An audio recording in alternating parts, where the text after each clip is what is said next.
Good evening, Young Kings. Time for your more motivation. It's been about a week since I've been on, and been just grinding. And as I concluded the last video, is that I wanted to transition from the case review. So I still got my lawyer, and he's still going to be retained on the payroll. But we'll make sure that we do those in private sessions. I think for this season right here, it's more important that I navigate and go into the healing things that needs to happen in my life in order for me to get to the next stage. As I was going through and talking with my lawyer quite a bit, as I started to reflect and giving my lawyer insight on some things that I experienced in the relationship, I realized it was keep drawing me back into those memories of things that were less than desirable. And although they were experienced by me, reliving them kind of put me back in those moods of, just being awkward and not really trying to accept the reality. The reality is like this marriage is over. And going through and talking with my lawyer, it brings up, it's like you're pulling off the band aid over and over, trying to go through the case and stuff of that nature. So that still needs to be done.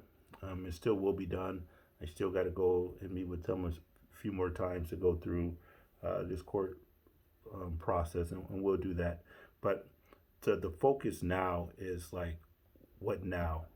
Like, my incident is the divorce, but everybody in life is going through something. So after the event happened, whether it be a divorce, whether it be a loss of job, whether it be an accident, or whether it be whatever it may be, finance issue, after that event happened, then what's next? Because that defining moment and your response to that defining moment will define you. So how do you navigate through that? Talking with one of my best friends, Cam, today, was we was going through being able to forgive and just move on. Like, do you let the process make you bitter, or is it going to make you better? And if it makes you bitter, then that's going to imprison you. Like, for me to stay stuck into everything that was wrong with that relationship, it's gonna my past is gonna hold my future hostage, and I'm trying to break the chains off the slavery and the bondage of a broken relationship. So I need to sever that and then start to maneuver and move forward. So this is a breaking out of jail, out of a bondage thing of a freedom, and so that's kind of the direction we're going. And like I said, it's been about a week since I came on, and it's been an amazing week. I'm getting in shape. I feel like my health is improving. I'm drinking more water. I still can improve on some sleep and stuff of that nature. But the most essential thing about this is like I've got to spend some quality time with my daughters, and to me, that's just been magical. Meaning that um, as much as that relationship has impacted me, um, I'll be a fool to think that my daughters don't have side effects from their seeing a dysfunctional relationship. So, trying to be more intentional about building those quality moments in time with them, and just letting them know, although they're grown and they're young adults, parent doesn't stop at 18. And Young Kings, that's what I want to pause there. Like, parenting is a lifelong endeavor. Like, a lot of in the minority in the black community, they think 18 and done. You 18, you off on your own, you're grown. No, my parenting style will change and will transition um, from telling them what to do to advising them what I think they should do. But it's still up to them to decide. So I'm navigating more into the advisory role, and I think this weekend launched that really, and cemented that to establishing a healthy relationship with them post marriage, outside of the confines of the marriage. And that is essential to me.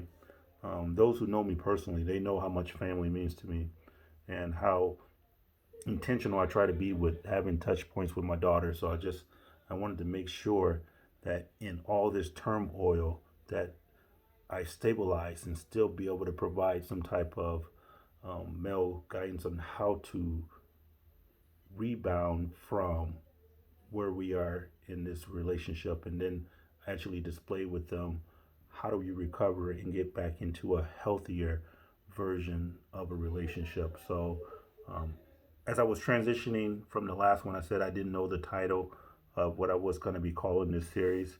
Um, and there's a few things that ran through my head of what I should be calling it or what I should be doing. But the reality of it is what I just said is about a rebound. So this next series is going to be called Dennis Rodman. For those young kings, you unaware who Dennis Rodman is. He is notorious for rebounding in NBA. Um, Matter of fact, landed in the Hall of Fame off of hustle, drive, and just determination.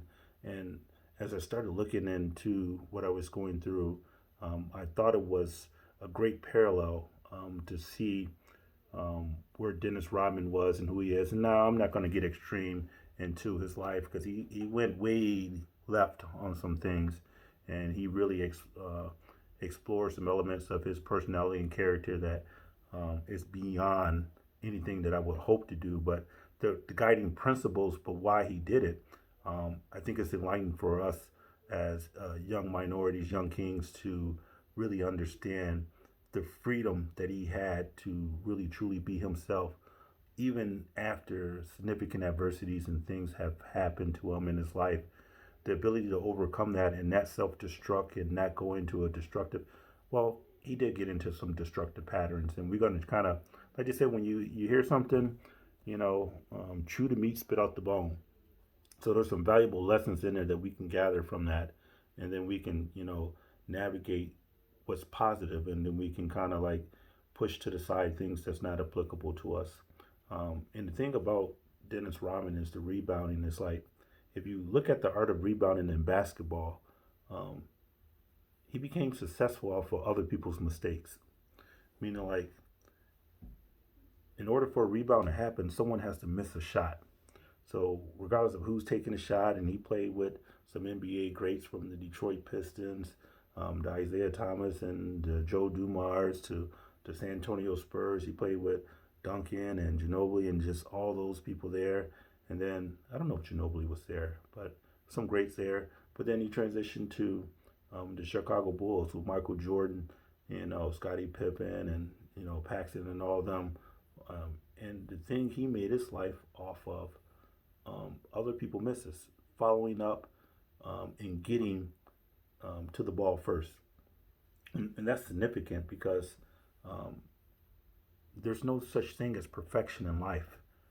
We will miss the mark on some things, and we will fall short of some goals or some desires that we have in life. And our ability to rebound will be able to determine how successful we are in life. And the thing about Dennis Rodman, he wasn't the most athletic person on the court.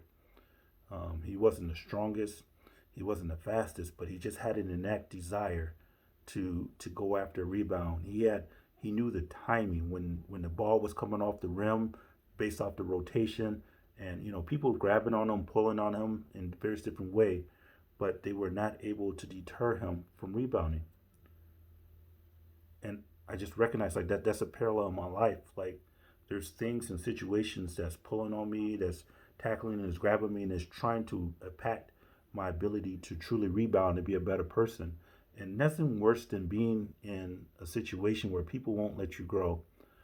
They try to let your past handicap your future. They want you to remain hostage and in bondage to a mistake you made and or a sin that you did or a misstep that you took, and they want to try to paint this broad stroke like you will always be this person, and they don't allow you to grow and they don't allow you to mature. But the parallel is that Dennis Rodman had this innate desire, like regardless of what the situation was. And I'm just talking about the basketball court. We'll get into some of the other things, but just his ability to fight through those things, his desire and just drive. He outworked people. When people were casually waiting for the ball to come, he went out and met the ball in the air and got it. So he didn't jump the highest.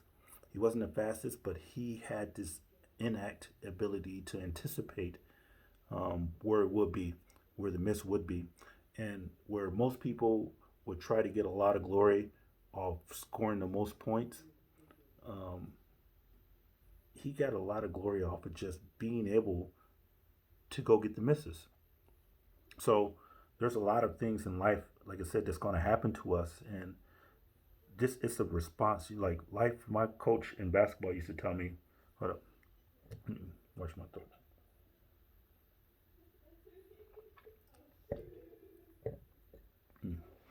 But the coach in basketball used to tell us like life is about 90% of life is your response. You know, you can't control. No, excuse me. 10% of life is your response. Like 90% of the stuff that's happening to you in life, you can't control it. It's just gonna happen. You can't control the weather. If you plan a picnic and it's gonna rain, you can't plan the traffic if you run late for work and it seems like everybody you get behind is just driving slow and it's on a Sunday drive. You can't control that. You know, you can't control this pandemic that's going on in 2020. Like you didn't know it was happening. So a lot of the things that's going to happen to us in life is outside of the span of our control. So 90% of the things that's happening to you is outside of your control. That 10% will determine like if you're successful or if you're going to be a failure. And that's your response to what happens. So you can't control what happens. You can only control your response to what happens. So there's this response management thing that needs to happen. And you need to be able to control that response. And that will determine your ability to rebound from a situation that happens. My situation, as I mentioned, is a divorce, but your situation may be a loss of a job.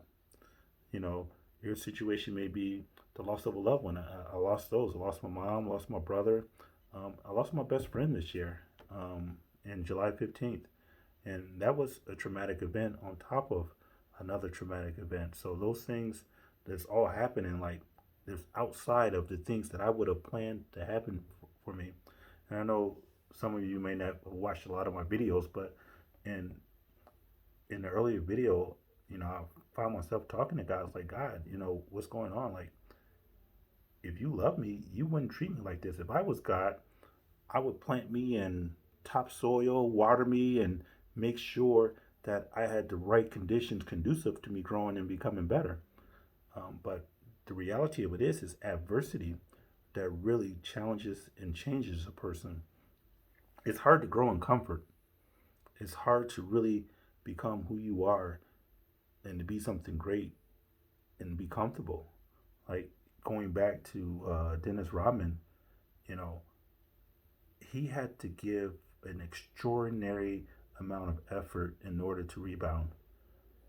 He had to work harder than anybody. He had to want it more than anybody else on the court. And he knew they would be taller. He knew they would be faster. He knew they would be stronger. He knew that they knew he wanted it and they wanted to stop him from getting it. So he had to overcome them knowing what he was going to do and still go out there and perform at a high level.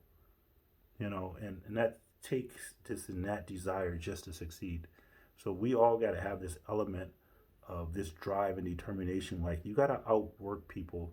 Um, you just got to have that work ethic. And I know I mentioned before when I started this journey in the Army, all I had was a dream and a work ethic.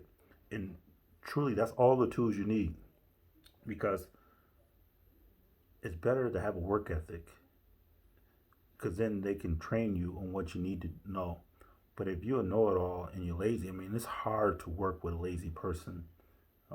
It's real difficult to motivate somebody to want something if they really don't want it. So just understand that. And I was reading through this quote, and I started writing this stuff down as I come. Um, and this one says, "Sometimes God's blessings are not in what He gives, but in what He takes away. He knows best. Trust Him." And I think I read that before, but at the same time, it's like we always look at blessings as things that are coming into our life. But sometimes there's blessings and loss. And once again, that's how do we respond to it? How do you respond to that loss? Do you get into a defeated pattern? And I'll admit, like, there's an element, if you go through watch these videos, that I did a lot of simping um, in an attempt to try to reconcile my marriage. I was willing to sacrifice some of who I was in order to maintain the institution of a family. And the more I started to reflect now that it's over, kind of the scale has been lifted from my eyes. I realized, like, wow, um, I'm kind of glad she said no. What would my life have been like um, living under those conditions where you're just tolerating, you're not really wanted, you know, um, where you have to beg for stuff, and now seeing that she's freely doing stuff that no one's having to ask her to do. But neither here nor there. Let's get on. We're supposed to be moving that to the past, just as she's entitled to move on. So am I. And in the reality, I have moved on, and I met a young lady, and um, she's an amazing woman. And I know everybody here is like, hey, that's kind of fast and it's kind of soon. Um, and it may be. And my counselors tells me too soon. My best friends, they advise me as well. But if you go back and listen to my videos, like, this is my life to lead. And the thing about rebounding is like timing. Like, if you wait to when other people is ready, like if you sit there and you're standing on the floor and you're thinking, all right, I'm about to jump, it's too late. Like, if you wait till you're ready, then you'll miss it.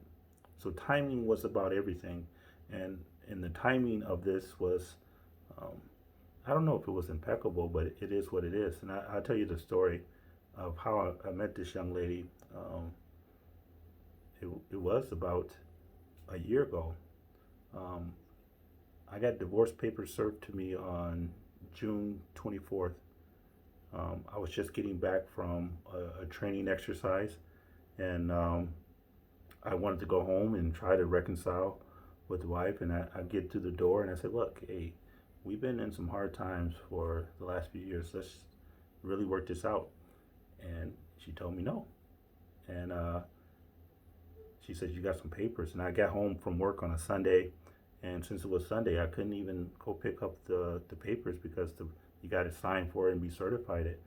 And the reality of it is, it's like, it was close. I slept in my man cave that day.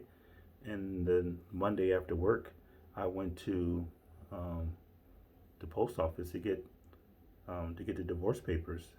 And when I got to the post office, I opened it and I read it, and there was all these accusations in there, kind of like that case what I just laid out before you. Um, I was reading that, I was like, what is this? How this is not right? This is not true. And I was so mad. Like I said, I'm not going home right now. I need to go and rest and just like clear my mind. So I go get me something to eat.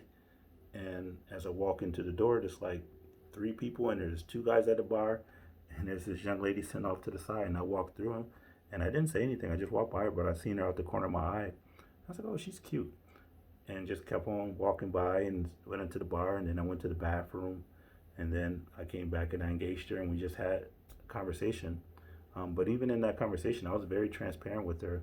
I had my divorce papers right there. I said, look, she asked me, are you married? I was like, laid out my papers and read through it, and she's like, wow, that's kind of honest and kind of up there. And just looked at it and just was open and honest, like, hey, this is where I'm at. And through this process, I've let her know, like, hey, my intent is to get her back. And she just was waiting on the side. And then eventually, um, when this all transpired, reached back out to her, and it's been been a good feeling there, like to actually be wanted and desired. And I know, and I'm talking with my counselor, and she told me to be careful, and I will, because she's like, hey, you coming from a vulnerable state where you've been getting so little out of a relationship. If anybody shows you a little attention, you can be vulnerable to thinking that that's the world. And I'm not ignorant to the fact, like, that I'm vulnerable, but at the same time, I'm not ignorant to the fact of the need to get my Dennis Rodman on and continue to strive and move. And the qualities and attributes that this woman has is what I've been looking for. So I'm not ready to jump the broom and say, hey, this is what it's going to be. But I tell you what, it's what I want, and we'll continue to do that. So I'm in a space now where one side is coming to a conclusion, and that means there's the door opening. So one person's trash is another's treasure. The same thing that I would have to sacrifice in being who I am. I'm in a place now where I'm willing to establish boundaries. Like, in the reality of it is, it's like um, I never really had a problem with um, meeting people, but the quality and the personality, the reality of it is the personality is what is essential in a relationship. So those young kings out there, if you're going to engage in something, um, really choose personality. Personality is supreme. That chemistry is supreme because beauty, after you with someone for a while, and don't get me wrong, this young lady is beautiful. Um, and so that's not an indictment of what I'm saying about her personality. I'm just saying the personality is that much better. But the reality of it is, it's like after you're around a beautiful woman for a long period of time, I'm not saying they lose their beauty, but they become normal to you. I mean, it just becomes one of the things. So beauty is not enough, and love is not enough. Um, in reality, if you go back to scripture, and that's why it instructs women um, to respect their husband, and for a husband to love their wives. You know, it doesn't require the woman to love their husband because the reality is, I think God understood how He created man. Right? If you don't respect that man, it's impossible for him to feel loved. You know, you can say you love him, but if your actions is lining up to disrespect, and you're nagging him, or there's something that's not, you're not in line with the vision that he's casting, it's gonna come off as disrespect. So a disrespected man um, will never feel loved. And if you respect a woman, you know the way she receives it is love because she's a nurturing being. So um, I think God understood that dynamics, and the reality of it is that um, I lost a lot of respect in my marriage. Um, she never respected my career, never respected my ambition, my drive, and none of that. So just operated on her own terms. So with that disrespect, I never felt loved. Now, I'm not naive to say this woman never loved me. You don't get through 25 years without love, but I'm just saying I never felt it because I never felt respected. But transitioning into an environment where you can be yourself, and I used to go places, and you know, from just casual conversation, people would just say, "Hey, man, your wife's got, she's got to be a lucky woman to have someone driven like you and do this and do that." I'm not patting myself on the back, but I'm saying I handle business. I mean, I'm very business oriented and I'm focused. Like, I wish I would have been that same determined, had that same determination in my personal life. But in my personal life, I was thinking that's supposed to be automatic. My castle is supposed to be where I rest and relax.